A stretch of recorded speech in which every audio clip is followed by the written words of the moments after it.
Welcome to the Scottish Watches podcast. Lots of stuff's been happening this week, lots of releases and some disasters from Switzerland that could actually affect the supply chain of watches globally for some time to come. But we'll get to that later on. We should probably start with some good news, Dave. So we're not going to talk about what you've been up to. We're actually going to talk about a new release that Omega's been up to. And it's been a while since we've seen Olympic editions, because the last time Omega decided to drop some Olympic editions, some lab somewhere in the world decided to drop some COVID editions. One thing I'm going to say, it's nice that they haven't chosen a Speedmaster, because the last suite of watches for the Olympics in Japan, which as we all know were unfortunately postponed due to COVID, which was, I was thinking to myself, it seems not that long ago there was Olympics, but we keep forgetting that it was postponed, but they've kept to the original time schedule. So actually, Paris is happening in 2024, and they've used a Seamaster, which I guess fits in with what they're doing with the 75th anniversary of Seamaster. They've just released all the watches we talked about just last week. And for the Paris Olympics, they've released a Seamaster 300M Paris edition. Now, a couple of things before you get too excited. It's only going to be available in boutiques in Paris. So if you want one, you need to go to Paris to get it. Or maybe if you're a very good Omega customer and you sweet talk your boutique that's maybe owned by Omega, you might get them to play ball with you. But time will tell. I think this is a really nice edition. It's going to be divisive for sure, because it's not just your stainless steel model. It's stainless steel and moonshine gold. There's a moonshine gold bezel on there.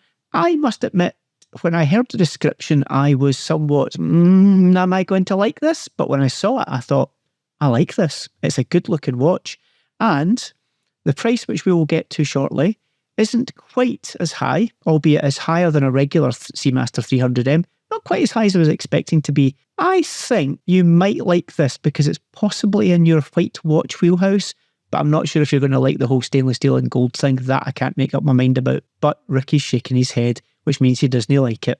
Am I right? I'm shaking my head because I've now got the white ceramic watch. I got the Zodiac, and Mike hasn't asked for it back yet, which means possession is 9/10 of the law, especially here in Scotland, where we have completely different law called Scots law. So sorry, Mike, that is now going into my watch box, and you will not be seeing that again, unless you come across to Red Bar Global. White ceramic watch from Zodiac, you say? These are not the watches you're looking for, and that will play a part in the show later on as well, funnily enough. What do I think of this watch?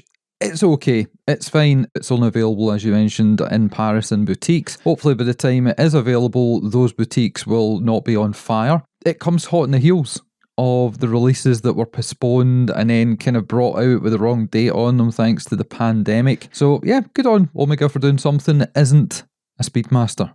But it looks like you've actually got a Speedmaster on the wrist there. We'll talk about that later. I know where you're coming from. I can never make my mind up on those whole two-tone watches, gold and stainless steel mix, but I actually quite like this one. I think it's quite nice. The case back looks really cool with a little moonshine kind of, medallion stroke medal on the back there as well.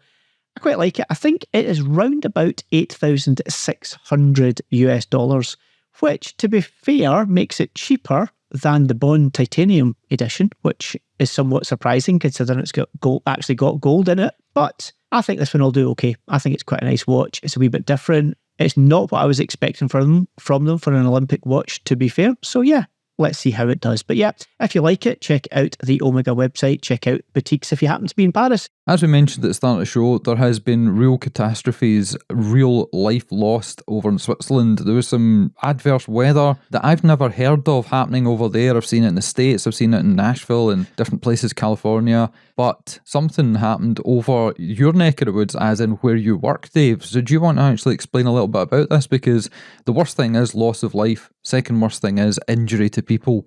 But then, obviously, as affects listeners to this show, viewers of this show, the watch industry is about to be hit hard yet again. Yeah, so a real sad story this, unfortunately, as has been mentioned there, climate change and all of these things and strange weathers in Le Chiffon, which is a very well-known area of Switzerland, very much known for watchmaking, lots of the biggest brands in the industry based out of Le Chiffon, and they were hit by what is being described by the weather and meteorologists as a potential tornado. But they were talking about extreme winds in the kind of range of 120 to 150 miles an hour towards the over 200 kilometre an hour area that kind of swept through Le Chiffon. And unfortunately, a couple of brands, the best known of them being Celita, were hit badly by this, where what appears to have happened is the roof was ripped off of another building, which effectively slammed into the main building of Salita. Extreme damage done to the building there, where all of the windows have been blown out. It looks like lots of the external areas of the building have been destroyed, and it really is a pretty bad state of affairs. Many other buildings in the town, because it is only really a town, have been badly damaged as well. My understanding is that one individual sadly has lost their life, and a couple of other individuals have unfortunately been badly injured. The person that lost their life, I believe, was working on a construction crane and unfortunately was blown out of the crane, which is a really sad state of affairs. The injured people were ones who were in buildings and have been hurt by flying debris, etc. Luckily, and the kind of, I guess, the only luck that we could take out of this is this point in the year is the midst of the watchmaker's holiday, which is a very traditional Swiss holiday where the vast majority of watchmakers actually depart and go on holiday for a couple of weeks. So the vast majority of the working staff, very fortunately, were not in La Chaux-de-Fonds or in the buildings at this point when it hit, and it was maybe caretaking staff or the odd member who was working through the holidays. So what potentially could have been significantly worse, certainly in injuries and potentially in deaths, has been averted due to the holidays. But that said, when we take, the most important thing is the kind of human suffering. Once, we look past that, which we obviously should take in all seriousness, the impact on the industry will be significant. Well, I heard that within the hour, the cost of Salita movements almost doubled. Yeah, I mean, you would see that instantaneously. And again, at the end of the day, when we talk about watches, I'm pretty sure you guys are well aware, the vast majority of watches we talk about will have either a straight out Salita movement in it, or will have some derivation of a Salita base movement or such like utilised for those watches from a multitude of all the best known brands under the sun. And with that being the main manufacturer of these Salita movements, unfortunately, this is going to have a knock-on impact. Now, they have said that they hope they could be back up and running. They've said by the end of the watchmaker's holiday, which is, I think, towards the back end of August. If they do, frankly, good on them, and I'll be amazed, but there is definitely going to be a knock-on impact. Dave, I saw the videos and we'll include them in the show notes. If you're listening to the audio podcast, check the show notes for pictures, details, etc., etc. There will be a video clip in there. And if you're watching the YouTube video, you're seeing it just now anyway. But that does not look like this will be fixed in a month.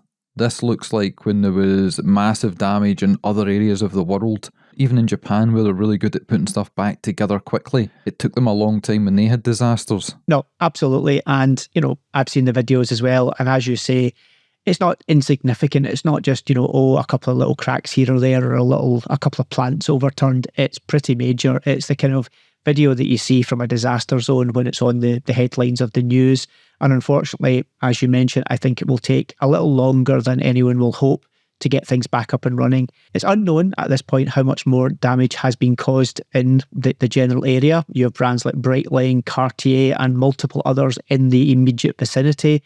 And you also have La Joux-Perret, for example, another reasonably voluminous movement manufacturer just across the road from Salita.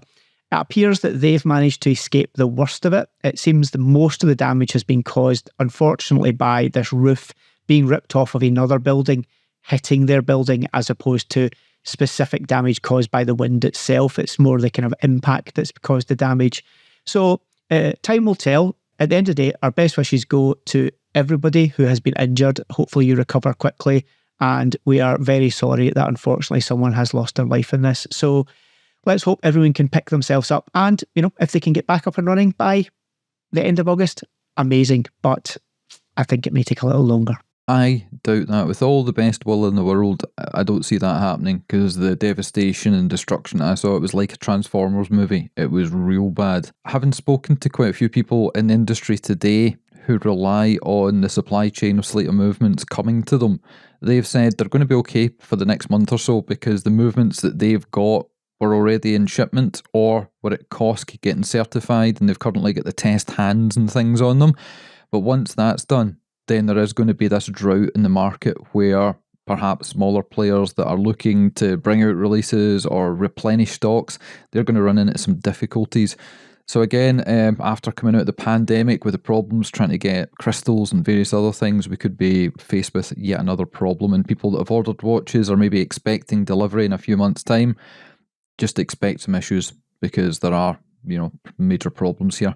But a major problem that we're not going to suffer on this show is forgetting to do the wrist checks, because we kind of did that. And I'm going to go first. I'm not going to ask Dave. There's no point. I mean, what is the point in asking Dave anything at all? But the reason I'm wearing red is because I had been to the vault. I said I would, and I did. So I went to the vault, I picked up some of my pieces that have been in good safekeeping, and I decided to take out a watch that I've not had on the wrist since February, because that's when I dumped everything and out of sight, out of mind. But today I am wearing, as you can hopefully see at the bottom of the screen and hopefully see a little bit better now, my, suppose you could call it MB&F Mad 1 Red. This is the second version of the Mad 1 model. First one was the blue, and that was handed out to select folks that Max Busser of MB&F fame and various other places. He actually produced that, gave it to friends, gave the opportunity to friends to get it, and then there was such demand that he decided, you know what, okay, we'll do something for the masses, and he released this one a year later. Yep, it is such a cool little piece that, and I know there's many people who maybe do say, well, is it a real bit MB&F? Absolutely is a real MB&F. It just doesn't happen to be an expensive MB&F in MB&F terms. I think it's a cool watch. It's like pretty much nothing else out there. And yeah, it's a cool piece. As many folk know, it wasn't one that maybe set my world on fire initially, but from seeing yours, from seeing a couple of folk who have blue ones, it's kind of slowly but surely grown on me. And if I'm ever lucky enough to win one of the raffles again, then I think I would probably put my hand in, no, not probably, I would put my hand in my pocket and I would buy one of these. It's such a cool piece. It's a real shame this has been out of the rotation. Do you like that? Rotation? Yeah. It's a shame it's not been on wrist for a while, but yeah, it's now back in the top tier watch box. So I'm going to be wearing this one a little bit more often than perhaps before. And you can't take a bad photo. You cannot get a bad image of that. Look at the way the light plays on it. Myota movement inside, don't let that put you off. This has been put together by the masterful hands at MB&F, so it is 100% genuine MB&F. Love this little guy. So yeah, that is my wrist check. And Dave, I think you've got something equally as punchy, if not even more punchy. I am wearing my Omega Speedmaster Moonshine Gold 50th anniversary. And again, something I've not actually been wearing very often, but I have got that on. I shall take it off and present it to the camera for a better look. There we go. And this one is from 2019 and was made as one of the limited edition pieces to celebrate the 50th anniversary of the moon landings from Apollo 11. And Stanley Kubrick. They made a grand total of 1,014 of these. A few of which, I think, from number 3 through number 28 were gifted to the serving NASA astronauts at that point in time. Then, it was the introduction of Moonshine Gold into the Omega range, which has now proliferated into many other watches. There are other Moonshine Gold Speedmasters, and as we mentioned earlier in this recording, it's also now on the bezel of the new Omega Seamaster for the 2014 Paris Olympic Games. And there's many other models where it kind of features in little bits and bobs there as well. Other features about this watch, it has a ceramic bezel in this lovely burgundy colour. You've got black onyx markers in there. You've got a little piece of lunar meteorite on the case back. Check out the show notes because you'll not see it on this camera well enough. On the case back, which is a display case back, there is a ring where you have a little kind of depiction of Earth, and you also have a little bit of a moon kind of image on there, which is made up of lunar meteorite on there. Moonshine Gold is a slightly paler gold. It's designed ideally so that it doesn't kind of wear as heavily as maybe some of the more regular golds that are being used in watches more hysterically. Hysterically, yeah. Very funny. Speaking of hysterically, do you want to pronounce Le Chaux de Fonds again for me? La Chaux de Fonds. Better. Carry on. How did I say it last time? Oh, you'll find out. Don't worry. In La Chaux de Fonds. Oh, I'm sure I will find out. But everyone listens to this to hear me mispronounce things, so it's fine. So you have to say it with a bit of a French accent. 42mm on this watch though, going back to that. The other interesting one on this is, if we can see here, the movement in there has the gold plated bridges which has really only featured on this model as opposed to the more recent editions of the Moonshine Gold Speedmasters on there. The latest movement, which is the 3861, which is the latest iteration, Meta certified, etc., etc., etc. Check out the show notes, and we'll also have a link because we did do a little video of this, which we did in our early days of YouTube, that is probably still floating around on the interwebs, but we'll put a link to that if you want to see a little bit more of an in-depth talk and chat about this specific watch. So that's the wrist check done. That is the wrist check done, and we have got some comments. We dropped all the information on last week's show about our charity watch auction for Maggie's, and it is going very well. We've had a ton of email. We told you if you wanted to come and look at the watches in person, there's going to be a viewing in Glasgow. Also one at the Fears Bristol showroom, showcase, factory, emporium. That's happening imminently. So if you're interested, get in touch super quick because time is running out and availability is running out.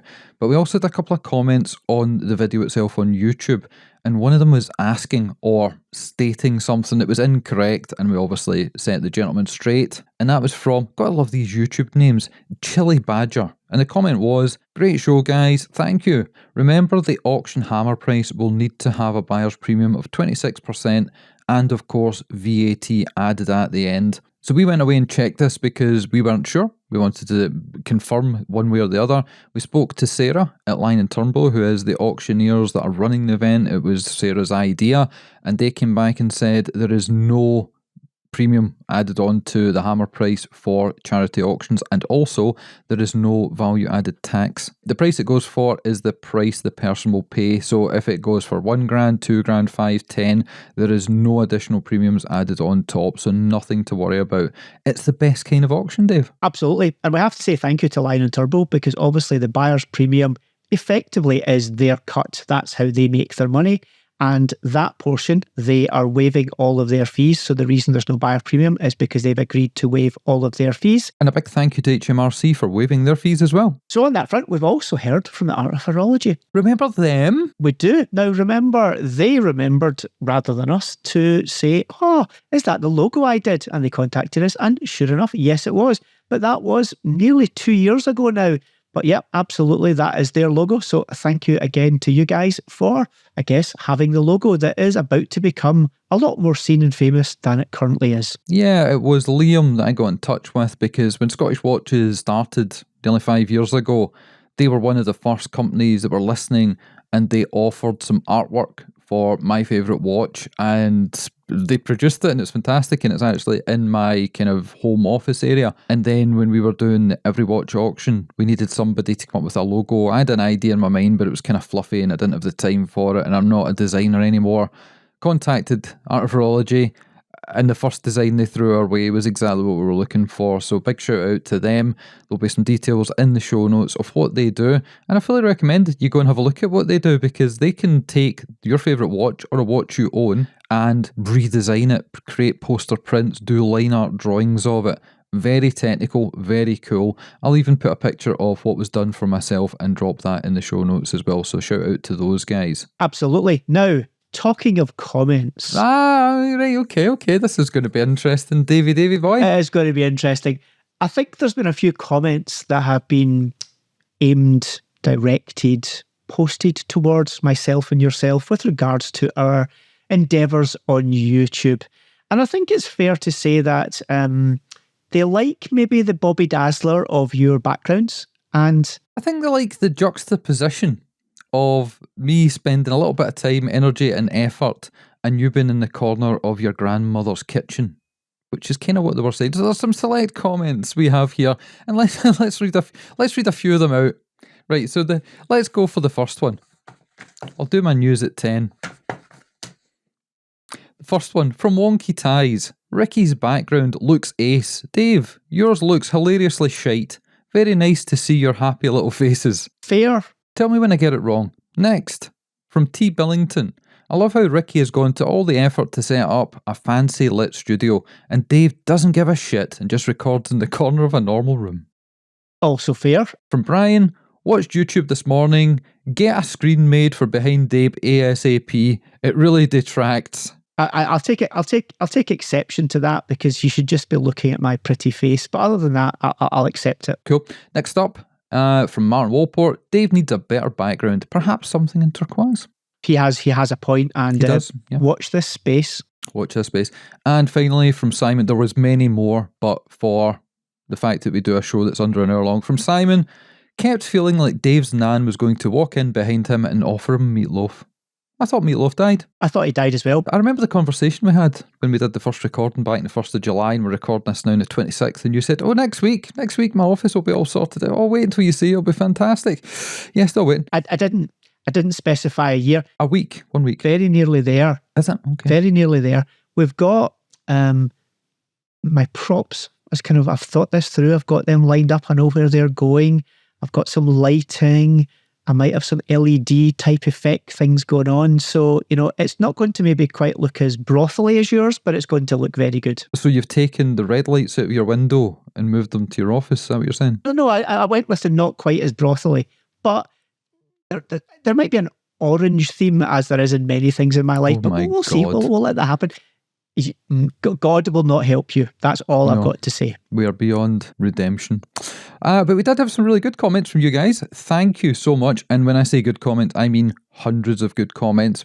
Partly due to the fact that we had Jodie from Just One More Watch on, and that attracted a whole load of eyeballs. For starting out on YouTube, which we pretty much are, we've not done many videos. I think we've done one video a year for the last couple of years. Jodie came on, and instantly we had like 17,000 views on that one video and hundreds of comments.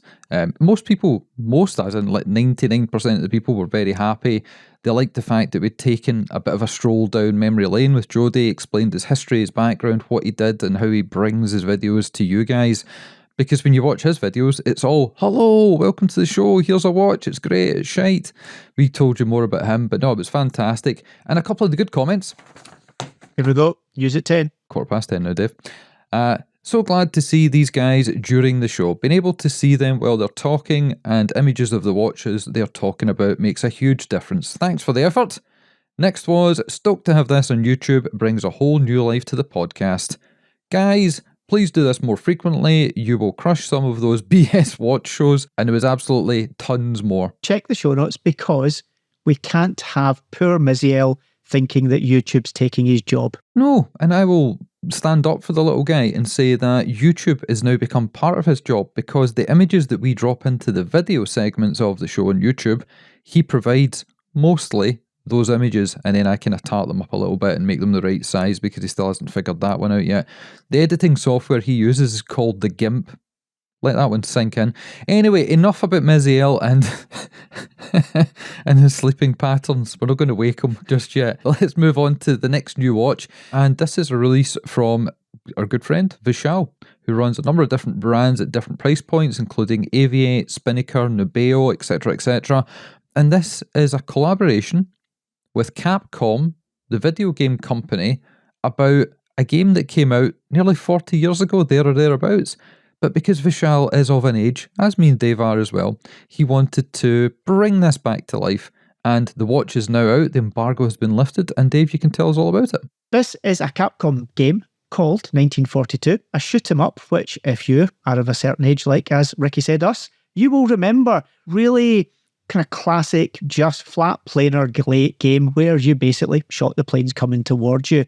And they've released this watch, and I like it. It's a cool little theme to it. And along with Lego and a few other companies, retro gaming does seem to be becoming quite a funky, fashionable thing to follow again, whether it's the old consoles or the old games. And even some of the game companies are reissuing those classic games. I, as a little aside, got back into basic Tetris, and oh my God, that game is addictive. So addictive. But back to the watch. They've done this as a limited edition timepiece. There are 2 different colorways of it, each of which there will be 300 pieces. So these will not hang around because they're coming in at a pretty affordable $365 US.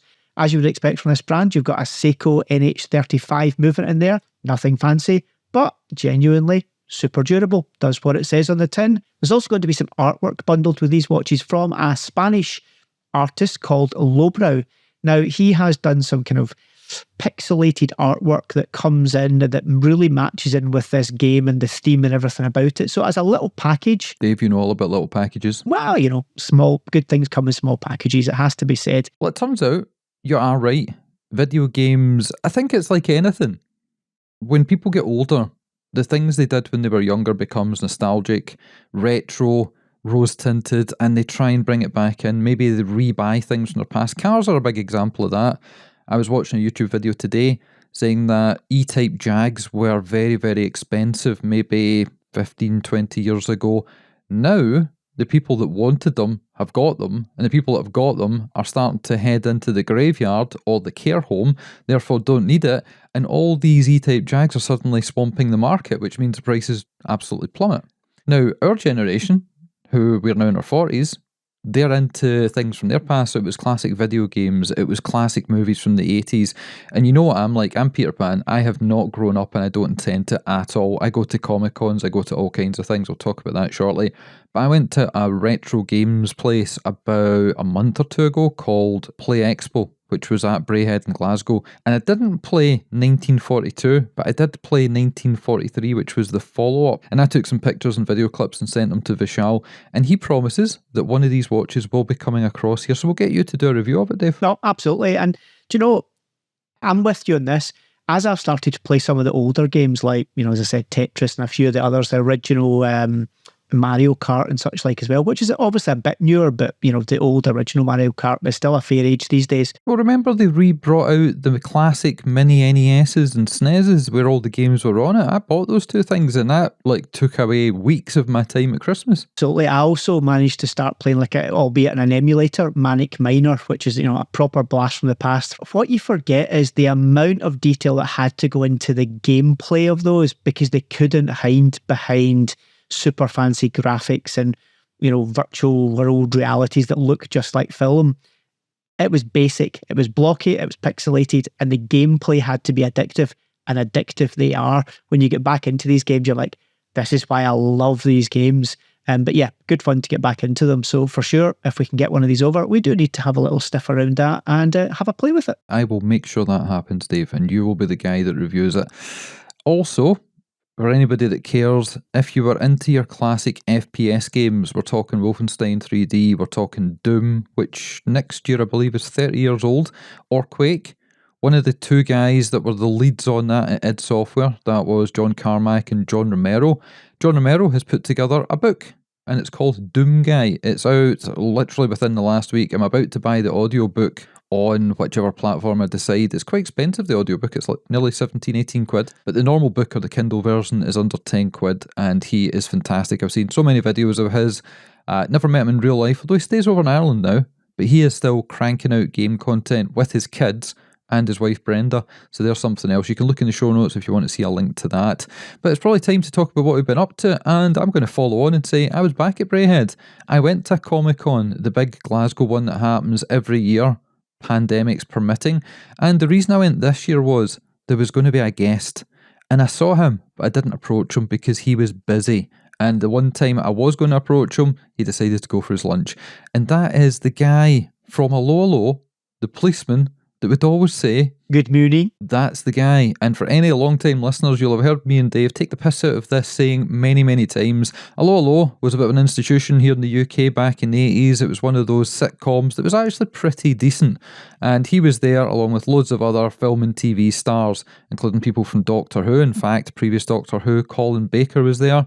Loads of cosplayers, things like that. I got some custom artwork to do with the A-Team, Ecto-1 and Knight Rider. Good little day out to see what was going on. But I think the best thing was, and this wasn't planned because it couldn't have been planned, I wore the Fossil R2-D2 watch that got released just around about May the 4th. And I was wearing this and I thought, this will do for going to a Comic-Con. And who did I run into, Dave? Maybe was it a kind of upside down bean can with wheels on it? It was. I ran into R2-D2. So that's what I got up to at the weekend. What about yourself?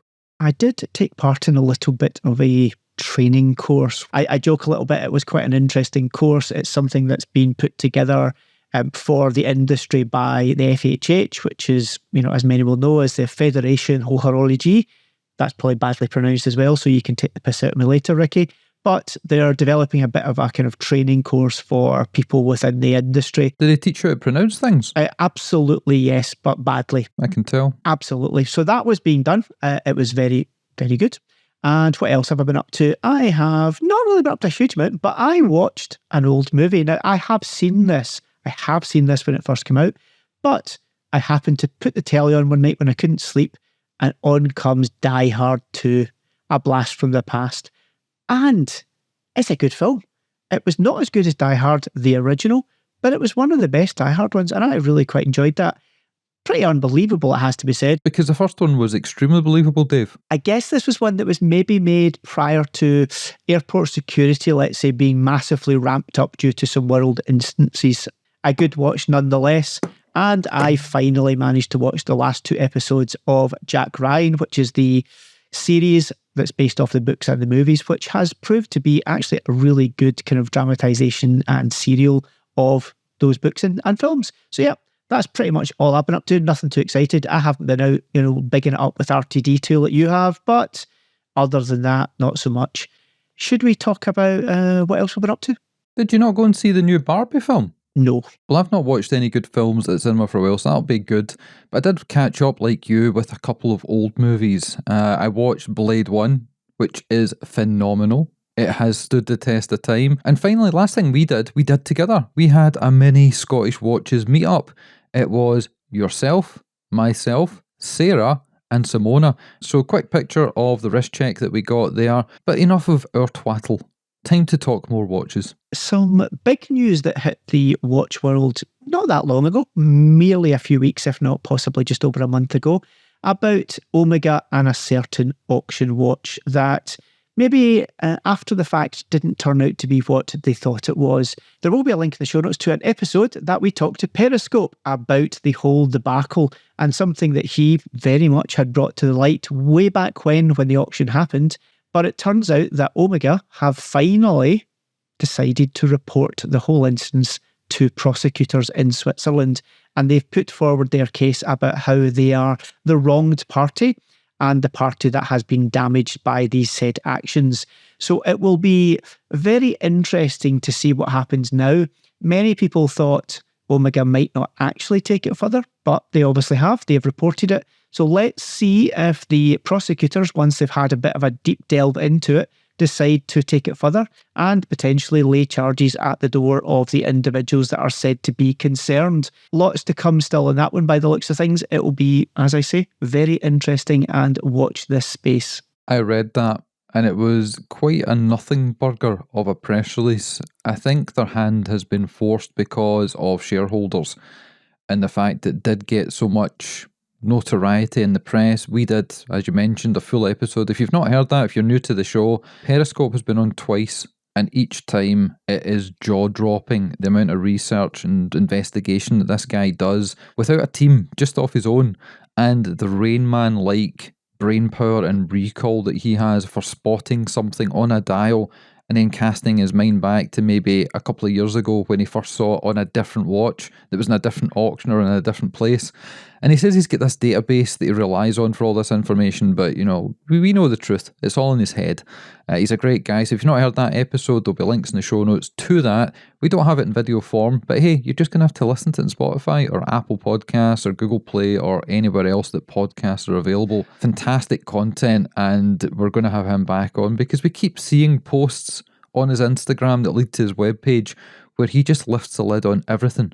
I am surprised that he has not been offed just yet, because it's on the cards. If he keeps going the way he's going to end up in deep shit. Very much. Well, listen, that was something to do with Omega that's part of Swatch Group, but it's not all doom and gloom in the Swiss industry. Obviously, there are things we've talked about previously in this show, but there was some good news. So do you want to tell us about that, Dave? So yeah, their first half-year report for 2023's come out. Obviously, that's the kind of, first 6 months of the year, and they're 18% up. So that is a pretty strong growth, it has to be said. The Swatch Group comprises of brands, as many of you'll know, such as Omega, Breguet, Tissot, Longines, and many, many more. And of course, Swatch Watch themselves. Let's have a look at the numbers. So from the 1st of January to the end of June, they have a turnover of 4,019 million Swiss francs. In other words, 4 billion Swiss francs. So not insignificant.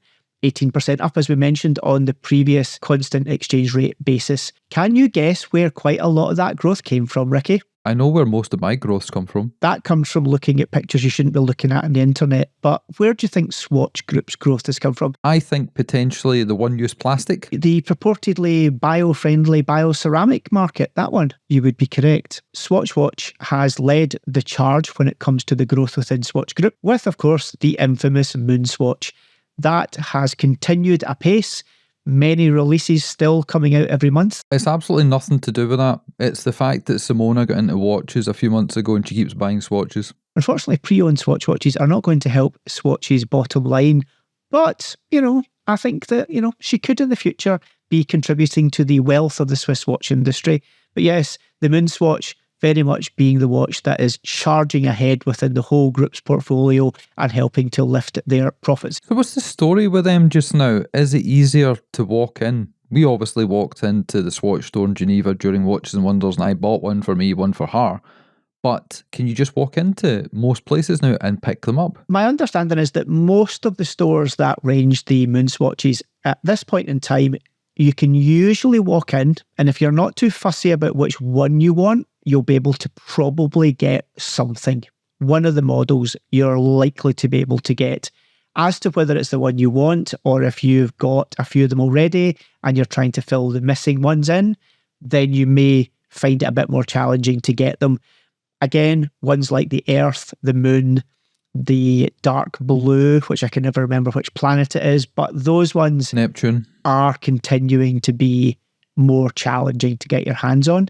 And the pre-owned market or the resale market for them seems to still be relatively buoyant. They're still selling for a bit of a premium over their list price.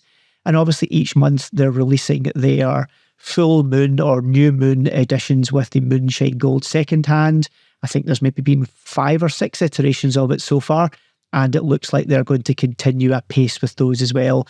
Those ones definitely still garnishing attention, hard to get, only available for that day each month, and each month it's a different iteration of it as well. So it looks like it's getting easier, but it's not quite as simple as being able to walk in and having anyone you want off the shelf at this point in time. And the Swatch Group own Rado.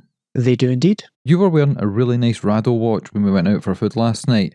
And I remember when we were talking about Rado on the show, I had asked you why tungsten carbide doesn't get used any longer in the watch industry. And you had an idea, but I said, go and ask the guys that produce the watches over in Switzerland. And you did. So did you find out some information we can share here? I did. And broadly speaking, it's due to a combination of the cost of the material and the difficulty there is in working with the material. Did you not tell me there's like a super limited amount of that material on the planet? Yeah, so the actual raw material that's used to make it is one of the less common elements, shall we say. And when you combine that in with the processing costs and the manufacturing costs of the material, it becomes less attractive to use it. In the same way as tantalum, for example, is used occasionally, but it's not used as much as maybe it should be, which I think it should be used more, to be fair.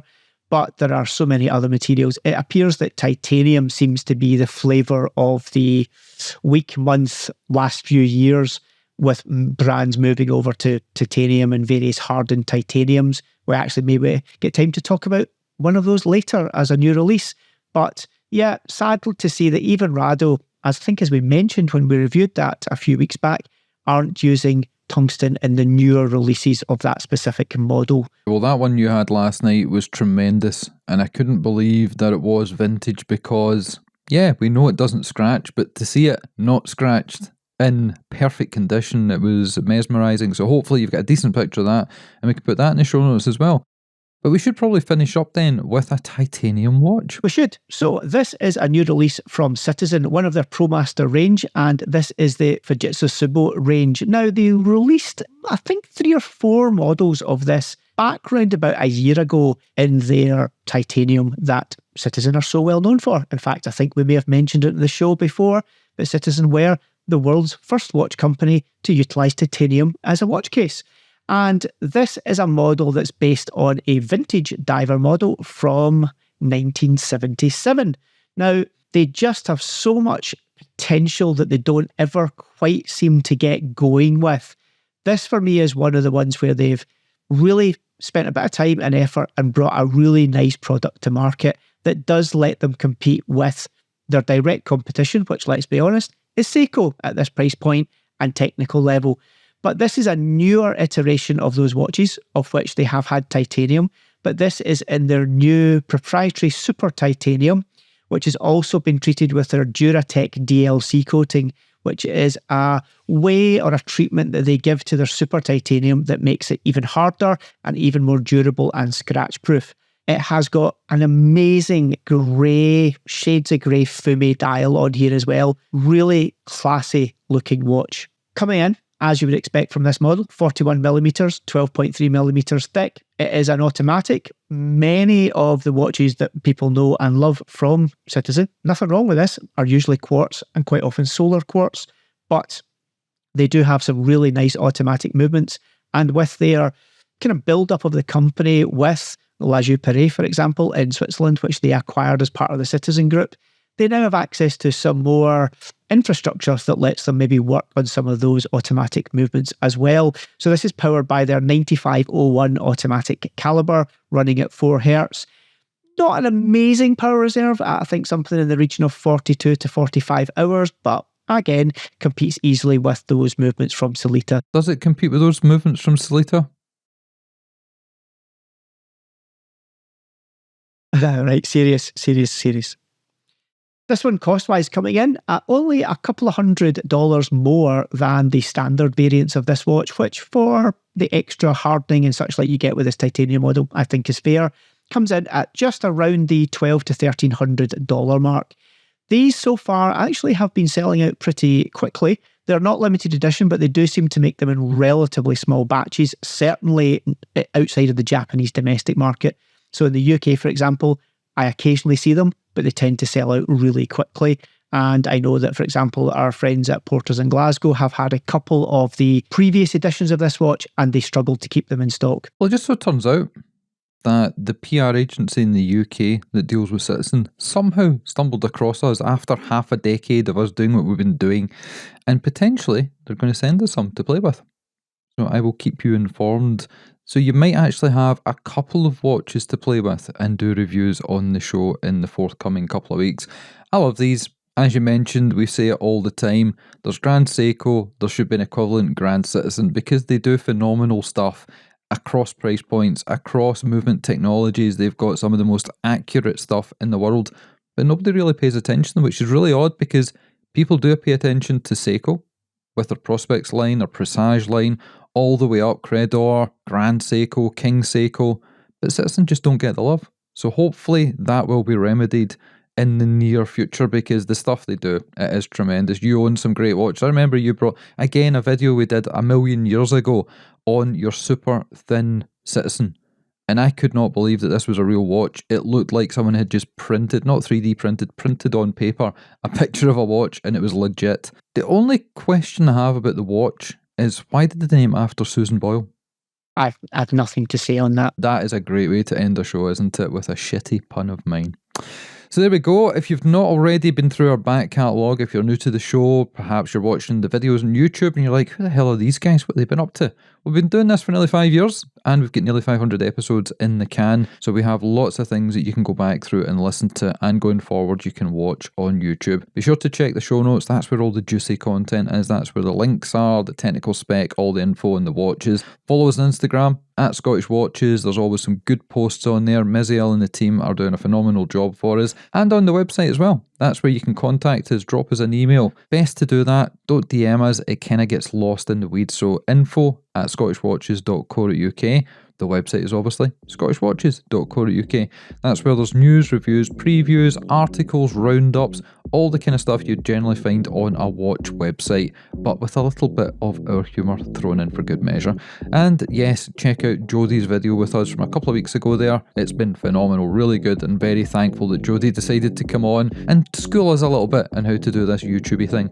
That is the end of our show. Thank you for listening, thank you for watching, and we'll catch you guys again soon.